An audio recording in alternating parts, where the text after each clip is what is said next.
कार्तिक शुक्ल पक्ष की एकादशी को देवोत्थान एकादशी कहते हैं। क्यों? क्योंकि आज ही के दिन भगवान श्री हरि नारायण अपनी सैया का त्याग करते हैं और भक्तों के कल्याण के लिए पुनः उद्यत होते हैं। कार्तिक शुक्ल पक्ष की एकादशी को भगवान श्री शालिग्राम और तुलसी माता का मंगलोत्सव विवाह भी संपन्न होता है। तमाम भक्त भगवती तुलसी जी को दुल्हन के स्वरूप में सजा करके, भगवान शालिग्राम जी को दूल्हे के स्वरूप में सजा करके इन दोनों का विवाह संपन्न कराते हैं। परंतु इसके पीछे की कथा क्या है? कल की पूजा में अगर आप इस कथा को सुनते हैं तो अवश्य ही ये पूजा पूर्ण मानी जाएगी। अगर इस कथा को नहीं सुने तो कल की पूजा अधूरी मानी जाती है। एक महान दैत्य हुआ जिसका नाम था जलंधर। ये भगवान की क्रोधाग्नि से प्रकट हुआ था। क्रोधाग्नि से प्रकट हुआ तो भगवान का अंश ही हुआ, महाबलशाली था, देव विजयी हुआ। इसकी पत्नी कालनेमी की कन्या वृंदा थी, जो चरित्रवान पतिव्रत धर्म का पालन करने वाली महासती थी। उसका सतीत्व ही जलंधर का सुरक्षा कवच था। ऐसा सुरक्षा कवच सतीत्व का कि भगवान श्री हरि विष्णु भी इसके सामने आने से भयभीत होते थे। मैं सबसे लड़ सकता हूँ, लेकिन एक सती के सतीत्व से नहीं लड़ सकता हूँ। लेकिन इस दुष्ट दैत्य के द्वारा एक बार महा अपराध ये हुआ कि भगवती पार्वती जी को पाने की इच्छा से इसने छल का स्वरूप बनाया। भगवान भोलेनाथ का रूप धारण करके पार्वती जी के समक्ष पहुंचा। भगवती पार्वती जी तुरंत पहचान गई, अरे दुष्ट, तू शिव के समान रूप तो धारण कर सकता है, लेकिन उनके समान तेज कहां से लाएगा। माता पार्वती ने फटकार लगा करके भगा दिया, लेकिन संकल्प करते हुए माता ने कहा, जब ये दुष्ट दैत्य छल कर सकता है तो हम देवता क्यों नहीं छल कर सकते हैं। माता ने तुरंत श्री हरि विष्णु को आदेश दिया, आप भी जाओ, आप भी छल करो। भगवान श्री हरि नारायण ने छल की योजना बनाया। इधर जलंधर अपमान से भरा हुआ युद्ध करने के लिए तैयार हुआ। भगवान भोलेनाथ से युद्ध करूंगा, पार्वती को पत्नी के स्वरूप में प्राप्त करूंगा। इधर भगवान श्री हरि नारायण विष्णु मुनीश्वर का स्वरूप बना करके वृंदा के सतीत्व को नष्ट करने के लिए पहुंच गए।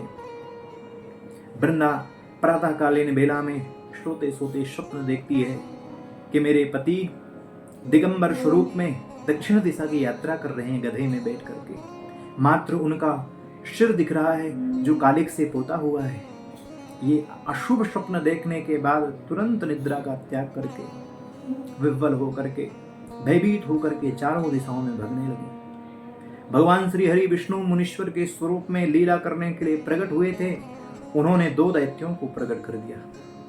भागती हुई वृंदा ने जब दो दैत्यों को देखा तो व्याकुल हो गई। डर के मारे दूसरी तरफ भगी तो मुनीश्वर खड़े हुए देखे। मुनीश्वर ने कहा, देवी चिंता मत करो, अभी मैं अपने तप से इन दोनों को भगाए देता हूँ। भगवान ने जल प्रकट किया और माया स्वरूप दोनों राक्षसों को भगा दिया। वृंदा समझ गई, प्रभावित हुई कि कोई साधारण महात्मा नहीं है, ये तो कोई दैवीय स्वरूप लगते हैं। महान तेज इनके चेहरे में दिख रहा है। चरणों में लेट गई, प्रणाम किया, प्रभु मेरे पति की बड़ी चिंता है मेरे हृदय में। आप तो अंतर्यामी हैं, ध्यान लगा करके देखिए, भगवान भोलेनाथ से युद्ध कर रहे हैं, उनकी क्या स्थिति है इस समय। भगवान नारायण मुनीश्वर को स्वरूप में नेत्र बंद करके कहते हैं, ना देवी मत पूछो, तुम्हारे पति की तो मृत्यु हो चुकी है। और उसी समय माया स्वरूप श्री हरि नारायण ने माया से ही जलंधर के कटे सिर को प्रकट कर दिया, पूरे शरीर को प्रकट कर दिया, हाथों को प्रकट कर दिया। वृंदा मूर्छित होकर के लेट गई। लेकिन एक समय में याद आया कि मेरे सामने तो साक्षात श्री हरि विष्णु के तेज से संपन्न मुनीश्वर हैं। अगर ये चाहे तो मेरे पति देवता पुनः जीवित हो सकते हैं। और चरणों में लेट करके प्रार्थना करने लगी, यत्त्वमश्च पुनः सक्तो जीवनाय मतो मम अतः संजीवनम मे प्राणनाथम मुनीश्वर, प्राणनाथम मुनीश्वर। हे महात्मन, अगर आप चाहें तो मेरे मरे हुए पति को ही जीवित कर सकते हैं। भगवान आए ही थे इसीलिए। भगवान ने कहा, देवी वैसे तो इसको जीवित करने पर हमारा बहुत तप नष्ट हो जाएगा, लेकिन तुमको देख करके हमारे हृदय में अत्यंत दया आ रही है, इसलिए हम इसे जीवित कर दे रहे हैं। एक स्वरूप में भगवान मुनि बन करके उपस्थित हैं, दूसरे स्वरूप में भगवान जलंधर बन करके प्रकट हो गए। बोलो भक्त वत्सल भगवान की जय।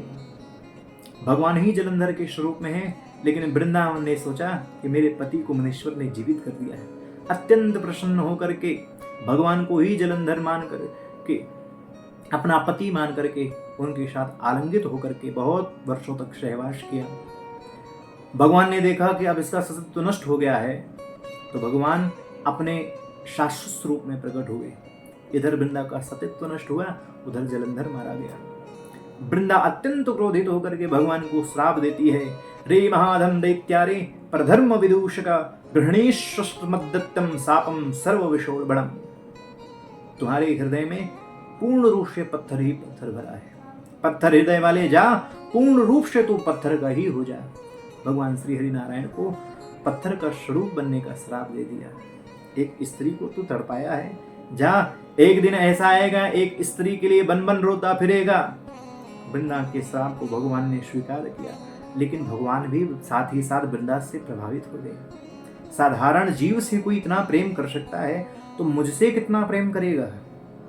भगवान ने चाहा कि अब पत्नी के स्वरूप में मैं वृंदा को स्वीकार करूंगा, लेकिन देखते ही देखते वृंदा ने अपने ही शरीर से देहाग्नि प्रकट किया, अपने शरीर को नष्ट कर दिया।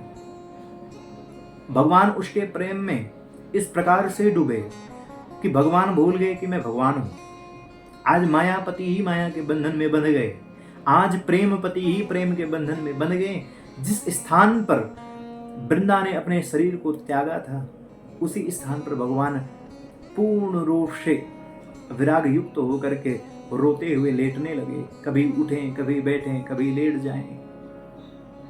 देवताओं ने इस दृश्य को देखा, भगवान भोलेनाथ के पास पहुंचे। महाराज, भगवान श्री हरि विष्णु की रक्षा करिए। भगवान नारायण की स्थिति हो जाएगी तो संसार क्रम तो रुक जाएगा। सृष्टि पालन कौन करेगा, उत्पत्ति कौन करेगा, संहार कौन करेगा। भगवान भोलेनाथ ने कहा, देखो जब तक श्री हरि को वृंदा की प्राप्ति नहीं होगी तब तक श्री हरि की यही स्थिति रहेगी। तो वृंदा तो नष्ट हो गई है।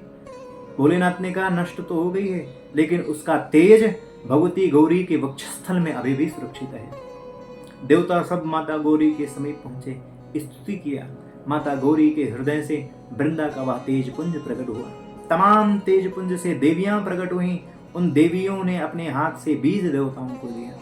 देवताओं जाओ, जिस स्थान पर श्री हरि रो रहे हैं, जिस स्थान पर श्री हरि प्रेम प्रेम पुकार रहे हैं, उसी स्थान पर जाकर के इस बीज को रोपित कर लो। देवता पहुंचे, बीज रोपित किया तो बीज रोपित करने से 3 वनस्पतियों के स्वरूप में स्त्रियां प्रकट हुई हैं।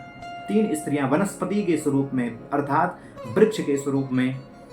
निक्षिप्तेभ्यश्च बीजेभ्यो वनस्पत्यस्त्रयो भवन् धात्री च मालती चैव तुलसी च मुनीश्वर, तुलसी च मुनीश्वर। उस तेज पुंज के बीज को बोने से 3 वृक्ष उत्पन्न हुए। कौन कौन से? स्त्री स्वरूप वृक्ष है ये।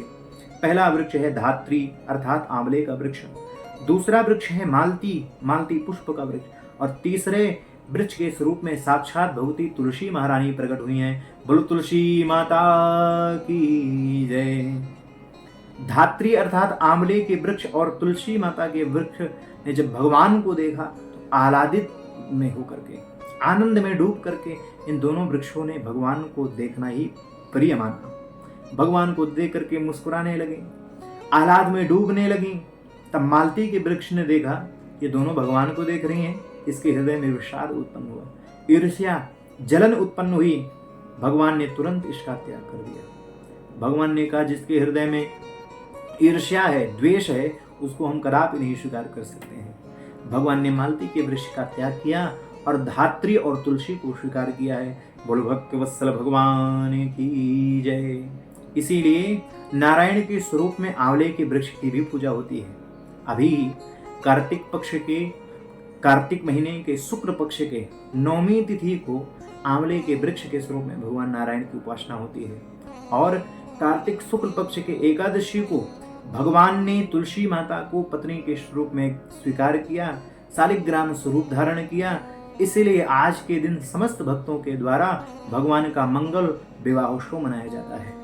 भगवती तुलसी और श्री हरिमन नारायण की सेवा करने वाले भक्त कभी भी तापत्रय के चक्कर में नहीं फंसते हैं, कभी भी माया के बंधन में नहीं फंसते हैं, कभी संसार के चक्र में नहीं फंसते हैं। जिस घर में माता तुलसी का वास हो उस घर में कदापि दुख नहीं आ सकता है, कदापि अलक्ष्मी, दारिद्र, दोष, रोग नहीं आ सकता है। जिस घर में पूर्ण रूप से माता तुलसी की देवी स्वरूप में पूजा होती हो। गर्ग संहिता में कहा गया है, तुलसी काननम राधे गृहे यस्यावतिष्ठति तद्गृहं तीर्थरूपम ही नयान्ति यम किंकराः। जिस घर में तुलसी का वृक्ष हो उस घर को घर नहीं मानना चाहिए, अर्थात तीर्थ स्वरूप मानना चाहिए। नयान्ति यम किंकराः। जिस घर में तुलसी का निवास है उस घर में भूल करके भी यमदूत नहीं आते हैं। इसलिए भगवती तुलसी जी का वास समस्त घरों में अवश्य होना चाहिए। जिस घर में तुलसी हो वही घर वृंदावन है। जिस घर में गौ माता की सेवा हो वही घर गोलोक धाम है। जिस घर में भगवान श्री शालिग्राम जी की पूजा उपासना होती हो वही घर वैकुंठ धाम है। आप सब लोगों को अनंत शुभकामनाएं। कार्तिक मास के शुक्ल पक्ष के एकादशी को ये कथा अवश्य सुननी चाहिए। आप खूब पूजा करें, खूब व्रत करें, लेकिन जब तक ये कथा नहीं सुनेंगे तब तक आपकी व्रत पूजा पूर्ण नहीं मानी जाएगी। इस कथा को अवश्य सुने। इस कथा को सुनने मात्र से भगवती तुलसी जी की कृपा की प्राप्ति होती है, भगवान शालिग्राम जी की कृपा की प्राप्ति होती है। बोलो भक्त वत्सल भगवान की जय, तुलसी मैया की जय। जय जय श्री राधे।